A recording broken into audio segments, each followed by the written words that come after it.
Now let's take a look at the actual ICD-10 book. So the next page I want you to focus on is the table of contents. And remember, we stated in the tabular that there are 21 chapters. So your table of contents will go by each chapter.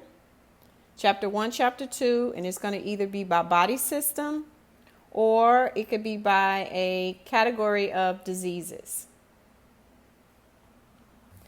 To review the two sections of our ICD-10-CM book, remember we have our alphabetic index, which begins on page 83. And then we have our ICD-10 tabular list of diseases and injuries. So this is where your two parts.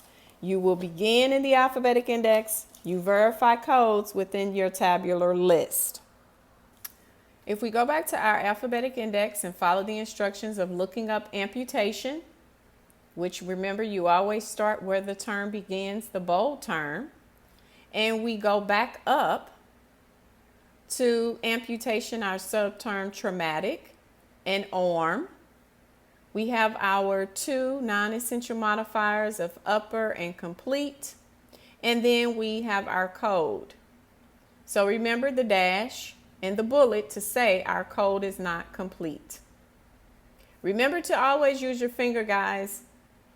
Anytime the subterm, it is indented. If it indents again, that means that all of these terms that are under that indent is followed for the arm. So it's always important to make sure you're following that hierarchy of how the terms are indented under the main term. So if we look at an example of the difference between NOS and NEC, remember we said that you could see them in both the alphabetic index or the tabular. Here's an example of anastomosis. And if we go down to intestinal and it's complicated, notice we have the abbreviation NEC. That means within the code book is not documented anywhere else. It doesn't get any more clear.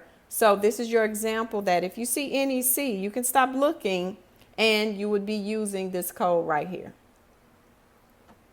So an example of NOS, we are in the tabular, and this is where you would see NOS. Here, if we are specifying that a patient just had asthma, so remember, NOS is saying is not anywhere else within my documentation. Notice it's unspecified. Notice that the code is 0.9, and you see NOS, meaning it's not otherwise specified anywhere else. Okay, so that's kind of where you would see that and how that looks. If we go back to the alphabetic index, remember we said there are two additional sections. One is the neoplasm table. And when we get to coding neoplasms, you will see and use this table, which is a nice way that allows you to specify the different types of cancer as well as by the location of the cancer. So this is going to be a nice table to use when we get to neoplasms. The other table located within the alphabetic index is going to be a table of drugs and chemicals. This table, similar to the neoplasm table, gives you the substance that a patient may have been exposed to, and then it also gives you the option to specify what the external cause of that was, either a poisoning by an adverse effect or underdosing. And notice there are codes that you would then look up to complete the code. So this is another easy way and an easy table to use when you're coding drugs and chemicals. The third area within the alphabetic index is going to be the external cause and of injuries index, which is still located at the end of your alphabetic index. Notice these pages are orange. And we have a chapter that we'll get to in week 4 where we'll talk about how to use this section. Notice that it is in alphabetic order as the other ones. It does have a main term. It has supplemental terms. It has abbreviations such as NEC, etc. And so it would be the same process, but we would use this for a different purpose. So to review, that once you look up a code in your alphabetic index, such as amputation, of the arm. Remember, you'll come here.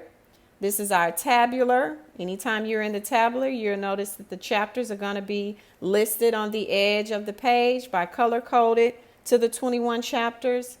We'll find our code, which was the S4 8.91. Here's our description of it. We notice that the dot is saying that the code is not complete. It's going to be complete based upon laterality. So since we were unspecified, we will land here. You notice I'm still using my finger. The dot is saying that the code is still not complete, which is requiring a 7th character. And we'll talk about all of the 7th character and how to complete our code next week.